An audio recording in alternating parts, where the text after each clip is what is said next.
자, 여러분 안녕하세요. 4과목 마지막 시간입니다.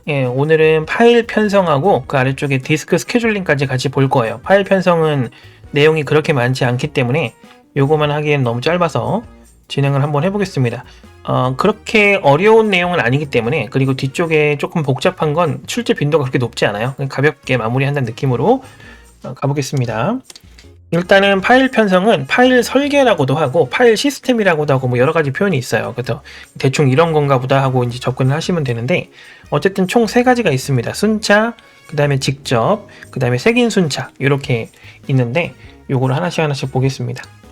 일단은 순차 편성은 말 그대로 순차예요. 레코드를 순서에 따라 물리적인 연속 공간에 차례대로 순차 저장하는 게 순차 편성입니다. 혹시 레코드라는 부분을 모르실까봐 밑에 적어놨어요. 이 레코드는 우리가 앞에서 공부할 때 좀 들었던 내용이긴 한데 이것만 보시는 분들이 있을 테니까, 레코드는 필드는 항목이죠. 여러 가지 항목들로 구성된 데이터를 처리하는 논리적인 기본 단위다라고 되어 있습니다. 여러분들이 예를 들어 성적표라는 테이블이 있다고 하면 어떤 학생의 이름이 하나 있을 거고, 그 학생의 점수가 몇 개 있을 거고, 그 학생의 랭크라든지 그런 것들이 쭉 있을 거 아니에요. 그렇게 한 줄이 레코드예요. 테이블로 따지면 한 행이죠. 그렇게 보면 되겠습니다. 근데 뭐 여기서 크게 중요한 건 아니고요. 어쨌든 데이터를 차례대로 저장한다. 요게 핵심이에요. 자, 기록 밀도가 높아요. 기록 밀도가 높다는 거는 공간 효율이 좋다는 겁니다. 왜냐면 순서대로 그냥 저장을 하기 때문이에요. 그래서 일괄 처리에 굉장히 효율적이다 라고 보면 되겠습니다. 요 자기 테이프가 뭐냐면, 여러분들 아실지 모르겠는데 옛날에 이제 음악 들을 때 카세트 테이프라고 하는 게 있었어요. 그 앞에 가운데에 톱니바퀴 같은 게 있어가지고 거기에 딱 꽂아가지고 그 갈색 띠 같은 게 막 돌아가면서 저장되는 그런 게 있는데, 그게 자기 테이프입니다. 여기에 순서대로 그냥 입력하는 그런 느낌이라고 보면 됩니다. 자, 대신에 그 카세트 테이프도 마찬가지고 비디오 테이프도 마찬가지고 그 빨리 감기라든지 되감기가 있는데 건너뛰는 게 안 돼요. 그래서 순차 탐색만 가능합니다. 그러니까 탐색 효율이 좋지 않아요. 그리고 중간에 있는 데이터를 수정할 수가 없습니다. 수정하려면 파일을 다시 구성해야 돼요. 당연히 효율적이지 못하죠. 그래서 기록 밀도가 좋아서 데이터를 저장하는 백업 같은 그런 건 좋은데, 그 데이터를 탐색하거나 수정하거나 하는 데는 굉장히 비효율적이다. 이렇게 정리를 하면 되겠습니다. 자, 그 다음은 임의 편성, 직접 편성, 두 가지 똑같은 거예요. 랜덤과 다이렉트, 똑같은 의미를 가진다 라고 일단 보면 될 것 같고요. 자, 여기서 가장 큰 포인트는 해싱이라는 걸 통해서 어디다 저장할 건지를 계산해서 저장을 한다 라는 거예요. 그래서 해싱 함수만 이제 계산이 끝나면 저장을 하기 때문에 처리 속도가 일정하다 라고 볼 수가 있습니다. 직접 접근하는 그 저장 장치를 사용한다 라고 되어 있고요. 실시간 처리에 유용합니다. 데이터가 어떻게 들어와도 이 계산해서 너 여기 가세요, 저기 가세요 이렇게 지정할 수가 있다는 뜻이죠. 다만 해싱을 이용하기 때문에 해싱 함수 자체의 해싱 탐색의 자체 문제점을 보완할 수 있어야 되는데, 해싱 함수도 마찬가지 앞쪽에 나와 있었죠. 이 연산에 의해서 처리가 되는 거기 때문에 서로 다른 슬롯이라는 거는 요 그 저장 바구니 같은 거라고 생각하면 돼요. 이게 같은 키를 가지는 충돌 현상이 발생할 수 있다 이렇게 써 있죠. 사물함이 있는데 사물함 키를 똑같은 걸 받는 거예요. 그러면 이제 뒤에 저장을 하려던 사람은 안에 이미 데이터가 이미 들어있을 거 아니에요. 그러면 문제가 생기겠죠. 그걸 충돌 현상이라고 하는데, 이거를 방지할 수 있는 여러 가지 그런 기법들을 알고 있어야 됩니다. 그 기법이 이 과목의 탐색 섹션에 나와 있으니까 그것도 한번 복습 겸 봐주시는 게 좋아요. 자, 어쨌든 여기서는 임의 편성, 직접 편성이 해싱을 이용한다 라는 거, 그 다음에 해싱을 이용하기 때문에 해싱의 문제점을 그대로 계승한다, 이렇게 정리를 하면 되겠습니다. 자, 그리고 마지막 세 번째는 색인 순차 편성인데요. 색인 순차 편성은 말 그대로 순차 편성의 장점, 순서대로 저장하는 것과 임의 편성의 장점, 빠른 검색, 이거 두 개를 혼합한 겁니다. 이 색인 순차 편성을 간단하게 표현하면 여러분들이 지금 보고 계시는 책이 있죠? 그 책이 순차 편성이에요.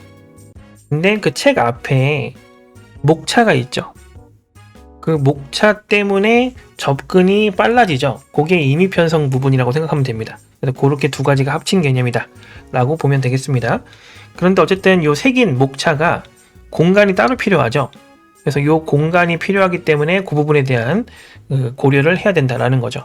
요 색인을 위한 공간이 필요한데 그 구성 요소가 이렇게 되어 있어요. 자, 기본 구역, 실제 데이터가 저장되는 이게 책 본문에 해당하는 부분이죠.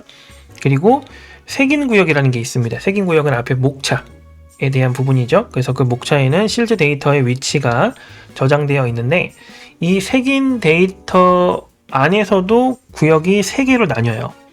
트랙 색인, 실린더 색인, 마스터 색인 이렇게 있는데 요게 트랙이 뭐고 실린더가 뭔지는 뒤쪽에서 아래쪽에서 이제 좀 추가로 설명을 드릴 거예요. 어쨌든 이렇게 3가지로 구분이 된다 정도까지만 파악하고 넘어가면 괜찮을 것 같고요. 그리고 여기에는 오버플로우 구역이라는 게 따로 있어요. 요거는 넘쳐 흐른다는 뜻이에요. 자, 기본 구역에 공간이 없을 때, 그러니까 데이터가 넘쳐 흐를 때, 자, 그거를 커버하는 공간이다. 이렇게 생각을 하면 되겠습니다. 색인 순차 편성은 어쨌든 그래서 순차와 그 다음에 임의 편성 이 두 가지 장점을 합친 건데, 그래서 이 색인에 들어가는 구성 요소가 이제 3가지 형태로 구분되고 색인 구역은 또 추가로 3가지 형태로 구분된다라는 거, 요거까지 정리를 하고 넘어가면 될 것 같습니다. 다음은 디스크 스케줄링을 계속해서 보도록 할게요. 자, 그렇게 자주 나오는 부분이 아니라서 가볍게 보고 넘어가겠습니다.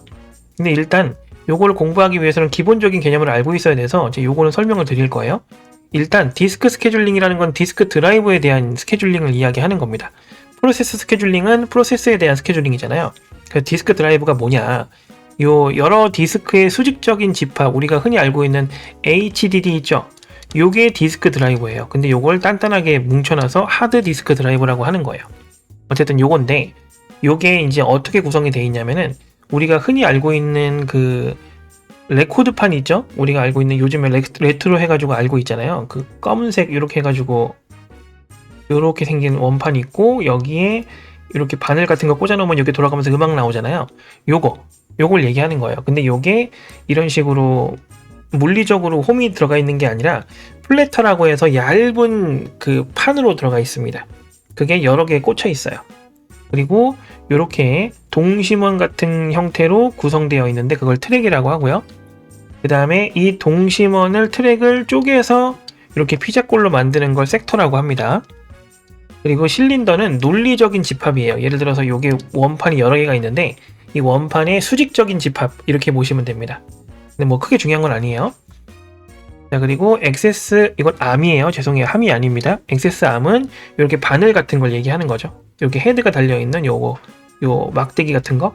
요걸 이제 액세스 암이라고 하고요. 요 끝에 데이터를 읽어드릴 수 있는 요 바늘을 디스크 헤드. 이렇게 보면 됩니다. 이런 식으로 구성이 되어 있어서 이 데이터를 읽어드릴 수가 있는 건데, 어떻게 구성이 되냐면, 일단은 이 디스크 헤드가 움직일 수 있어요. 액세스 암에 의해서 위아래로 요렇게 움직일 수 있습니다. 근데 위아래로만 움직이면은 당연히 요 다른 부분은 읽을 수가 없잖아요. 그래서 요 원판도 돌아갑니다. 그래서 원판이 돌고 그 다음에 액세스 암이 위아래로 움직이면서 해당 위치를 찾는 거예요. 자, 그게 이제 디스크가 데이터를 입력하고 그 다음 데이터를 불러들이는 그런 기계적인 움직임입니다. 그래서 접근 시간이라는 것 자체가 발생을 하게 되는데, 자, 디스크 헤드가 특정 트랙으로 이동하는 시간이 시크 타임이래요. 이 헤드가 말 그대로 액세스 암이죠. 이게 움직이는 시간이라고 보면 되고요. 그 다음에 로테이션 타임은 디스크 자체가 회전하는 시간. 시크는 암이 팔이 움직이는 거고요. 그 다음에 로테이션은 말 그대로 판이 회전하는 겁니다. 자, 그 다음에 트랜스퍼 타임은 이렇게 찾은 데이터를 읽어들여서 다시 메인 메모리로 전송을 해야지 우리가 사용할 수가 있잖아요. 그 시간입니다. 그러니까 요 3가지의 시간이 합쳐져서 이제 이 속도가 결정이 되는 거겠죠. 요런 부분이 있습니다. 자, 그리고 F10이라는 게 있어요. 이제 파일 컨트롤 블럭이라고 해서 파일 디스크럽터라고도 하는데, 파일 관리 정보가 저장이 되어 있는 어떤 특정 파일의 그 관리 정보가 저장되어 있는 블럭이라고 보면 됩니다. 이것도 파일이 시행될 때 같이 주기억 장치로 이동해서 내가 가지고 온 게 어떤 정보를 가지고 있는 파일인지 미리 확인할 수 있게끔 이렇게 택배 송장 같은 거라고 생각을 하면 되겠죠.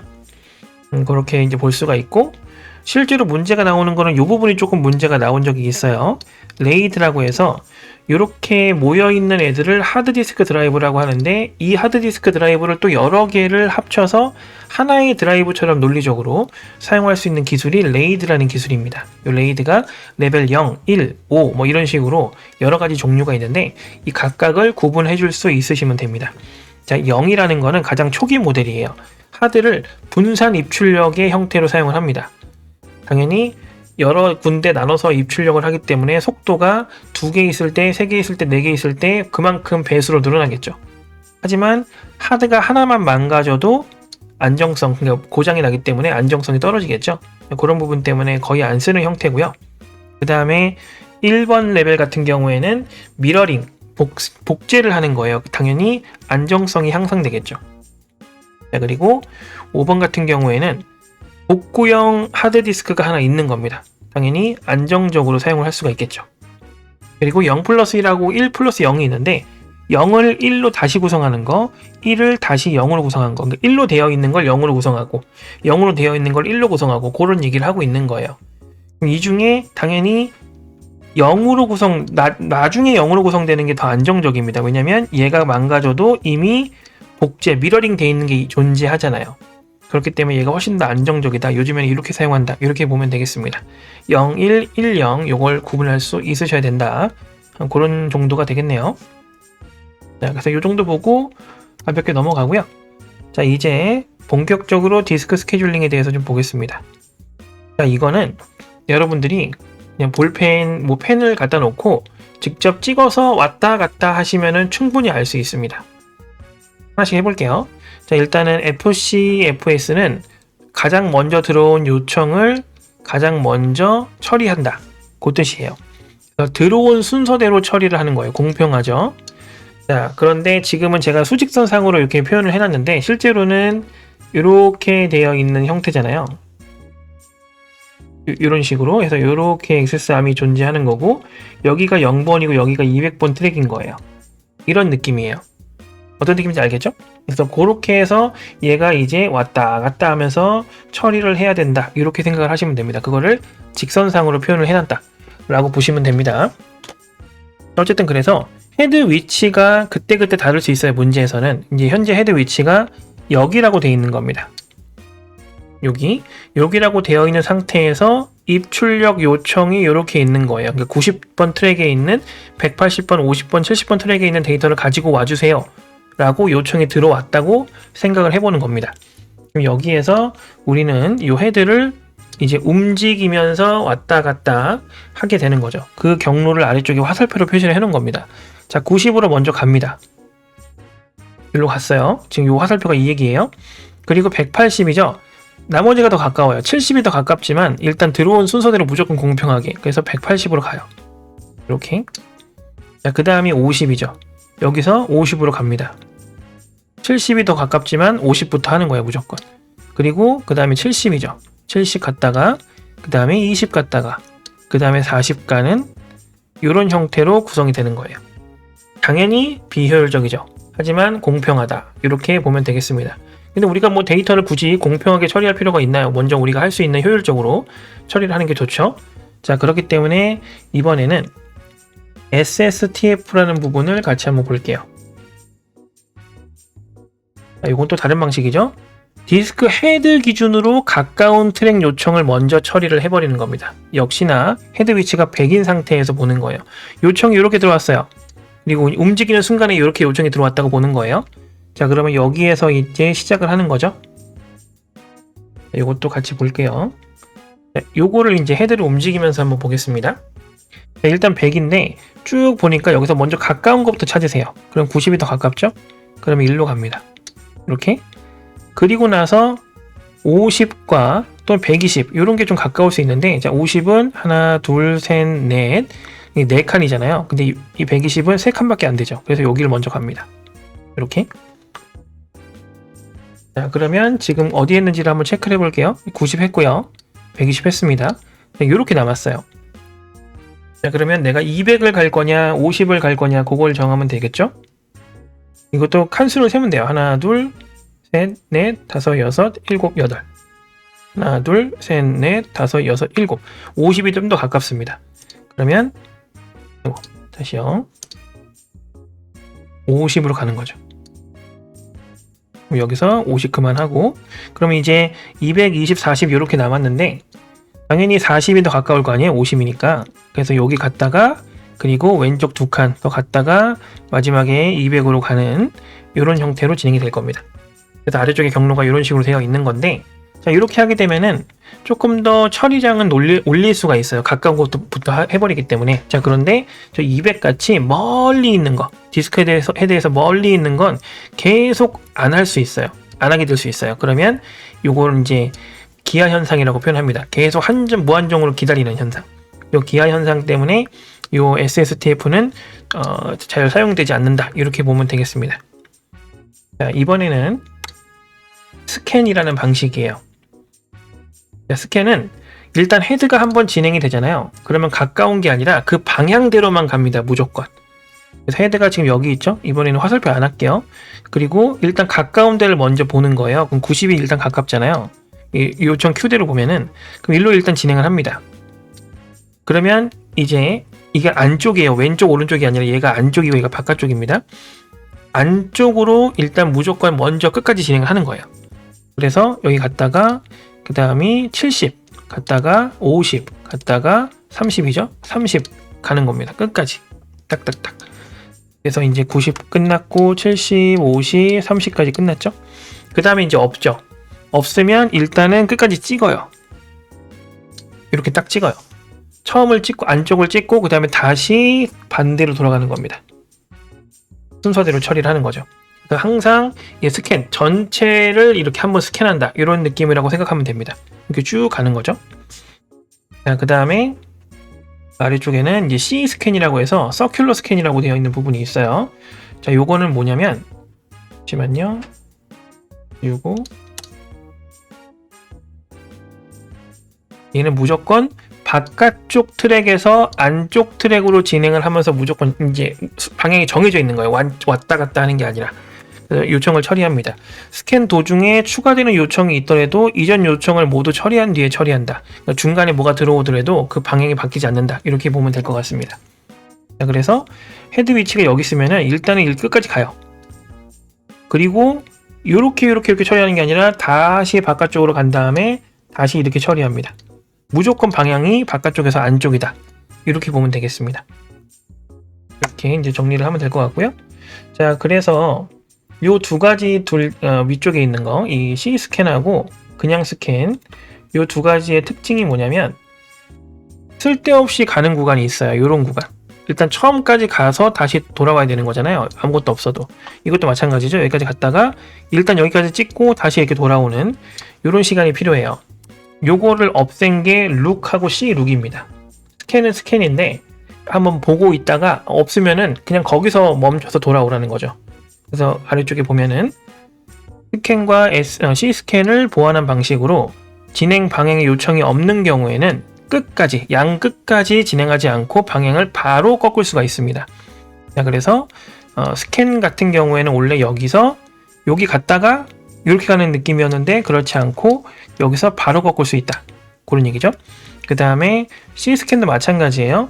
여기까지 갔다가 여기 갔다가 뒤로 가는 게 아니라 그냥 여기서 바로 뒤로 가는 거. 뒤로 가는 건 해야 돼요. 이거는 이 C 스캔의 이 특징이니까. 뒤로 갔다가 다시 진행하는 이런 형태로 되겠죠. 이 디스크 스케줄링이 이미지가 많고 화살표가 많아서 좀 복잡해 보일 뿐이지 개념만 이해하고 있으면 생각보다 그렇게 많은 내용이고 어렵지 않습니다. 자, 여기까지 4과목 마무리하도록 하겠습니다. 자, 5과목에서 뵐게요. 고생하셨습니다.